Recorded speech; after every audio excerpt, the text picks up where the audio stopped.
Vamos lá, Milton Leite e Maurício Noriega conversam com a gente e falam mais um pouquinho dessa festa fora de campo do torcedor do Barcelona, um pouco mais tímida, mas dentro de campo de um Barcelona que merece festejar porque joga muito. Bom dia, amigos.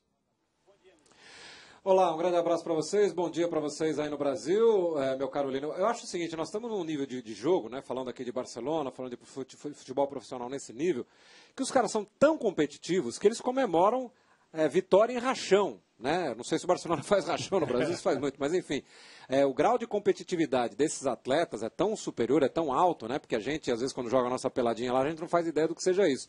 Mas eles são tão competitivos que eu duvido que o cara não se emocione, não sinta prazer de ganhar um jogo como ganhou hoje o Barcelona e não comemorar, né? Os jogadores do Barcelona comemoraram muito. É que a gente não pode achar que todo mundo vai comemorar como o brasileiro comemora, sair gritando, pulando, correndo na volta olímpica. Aqui foi tudo muito organizado, muito niponicamente organizado, mas agora todo mundo comemorou muito e é óbvio, ao longo da semana eles falaram isso aqui no Japão, que queriam muito ganhar esse título e, evidentemente, fizeram para ganhar, ganharam bonito e comemoraram, enfim.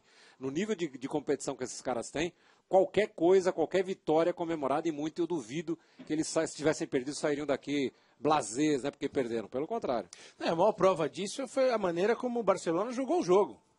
Do primeiro ao último minuto. Até na escalação, né, Nori? Tudo. Porque a escalação fugiu um pouco do óbvio, Sim. Exatamente, talvez para congestionar mais o meio, preocupado talvez com o Ganso, com o Neymar, enfim. Até na escalação o Barcelona mostrou a sua preocupação. E está num outro patamar hoje, é um patamar histórico, né? Um patamar que vai marcar realmente uma época, que será lembrado daqui a muitos anos, que será mostrado para outras equipes e outras escolas de futebol.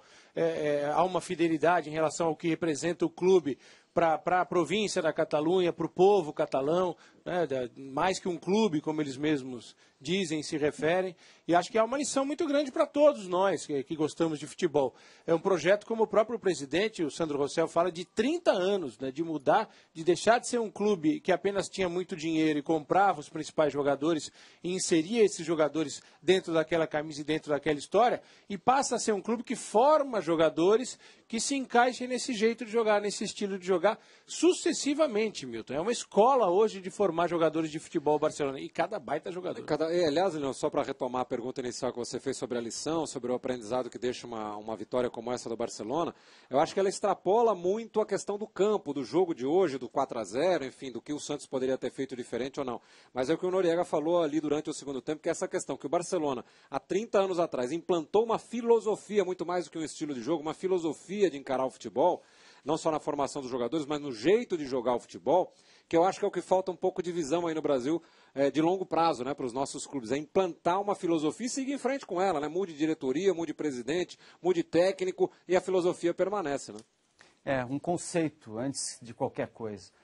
Para a gente recuperar, e nunca é demais ver esse time do Barcelona jogar, o Santos teve alguns momentos na partida também, mas vamos contar de novo a história do jogo, tem gente que está acordando agora, está tentando entender o que aconteceu, é 4-0, o que aconteceu nessa partida? Vamos mostrar os melhores momentos e acompanhar o que aconteceu com a análise de vocês nesse jogo, Milton. E aí, Nori, aconteceu que o time do Barcelona jogou o que sempre joga, né? Não deixou o Santos jogar, voltou a jogar como o Guardiola gosta, com 3 homens de defesa, o Abidal jogou como zagueiro mesmo, o Daniel Alves foi atacante. Foi ponta, como foi diz ponta, o foi Guardiola, Pedro né? foi ponta. O Thiago no primeiro tempo. O Thiago foi ponta, perdão. O Busquets foi um jogador fundamental. E aí entram os foras de série, né? Que são o Messi, que não tem discussão, o Xavi, que para mim é um dos maiores jogadores do mundo, hoje é um cracaço, e o Iniesta, que é outro craque de bola. O Barcelona pegou a bola, não deixou o Santos pegar, e o Santos veio com muito zagueiro em campo, né? Temendo demais o Barcelona, sem conseguir jogar, que eu acho que talvez fosse a grande chave para o time do Santos, tentar jogar um pouquinho. E a gente foi vendo os gols acontecendo de maneira belíssima. O Barcelona fez 1-0 aos 17, fez 2-0 aos 23, e aí com 44 aí já tinha feito 3-0 e o jogo já estava resolvido praticamente na metade do primeiro tempo, né? E a maneira com que os gols foram marcados, né? Gols de jogada trabalhada, de pé em pé, como é a alma desse time do Barcelona, como é o DNA desse time do Barcelona. Um negócio impressionante a facilidade que eles têm para jogar futebol e como eles provocam o erro do adversário, né? Não é só essa questão de ficar tocando de pé em pé e mostrando que eles têm habilidade, que eles têm técnica.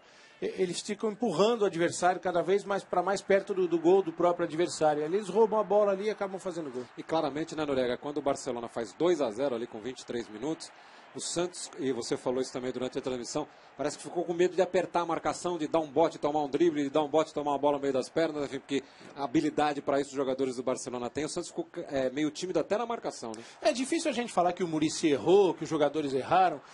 A ideia talvez tivesse dado certo numa outra circunstância, né? De colocar o Bruno Rodrigo jogando como zagueiro pela direita, mais o Durval, o Dracena e o Léo fazendo uma linha de marcação com 4 jogadores, o Danilo dando uma força pela direita e fechando pelo meio. O que talvez tivesse mudado um pouquinho a intensidade do jogo do Santos fosse quando o Muricy percebeu que isso não deu errado, não deu certo, né? Os jogadores perceberam, talvez voltasse a ser um Santos mais ofensivo, mais ousado.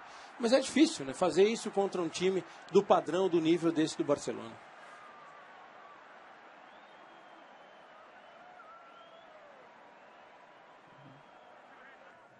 O Lino, Milton, Nori, vocês falaram tanto do conceito, né, do clube, do Barcelona levar a sério essa coisa de ser mais que um clube, do seu conceito. Da escalação inicial do Barcelona, dos 11 jogadores que começaram jogando, 9 foram formados pelo Barça.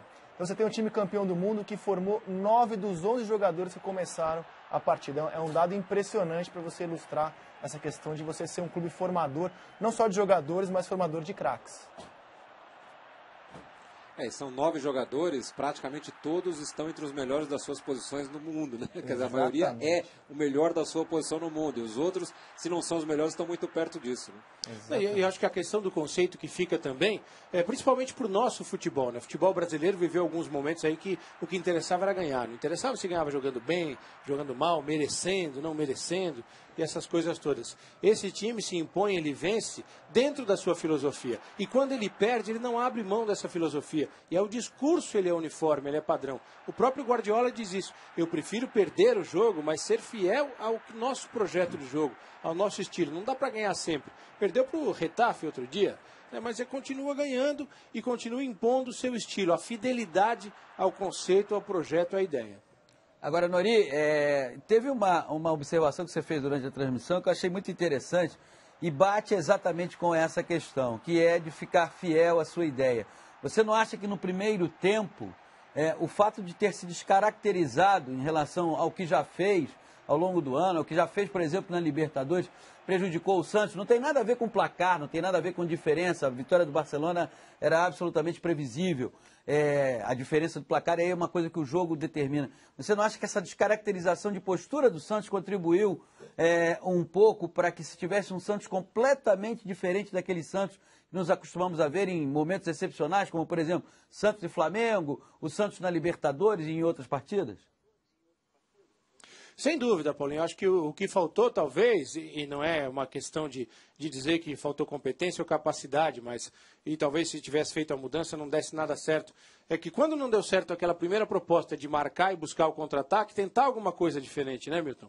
Voltar a ser o Santos. Por exemplo, o Neymar, a gente viu o Neymar tímido o jogo inteiro, ele não tentando a jogada de pedalada, quando apareceu a oportunidade para ele, vacilando na hora da conclusão, demorou para o Santos tentar fazer o que ele faz de melhor, o que ele sempre fez de melhor, com essa geração agora campeã da Libertadores, campeã da Copa do Brasil e campeã estadual, que foi ser um time ofensivo, um time ousado, um time que atacava. Eu até concordo com o Paulo César nessa questão de o time ter mudado um pouco, porque eu não sei se o Santos em algum momento do ano jogou como jogou aqui hoje, né? Com 3 zagueiros, com o Bruno Rodrigo na direita, o Léo meio como um lateral que saía e tal.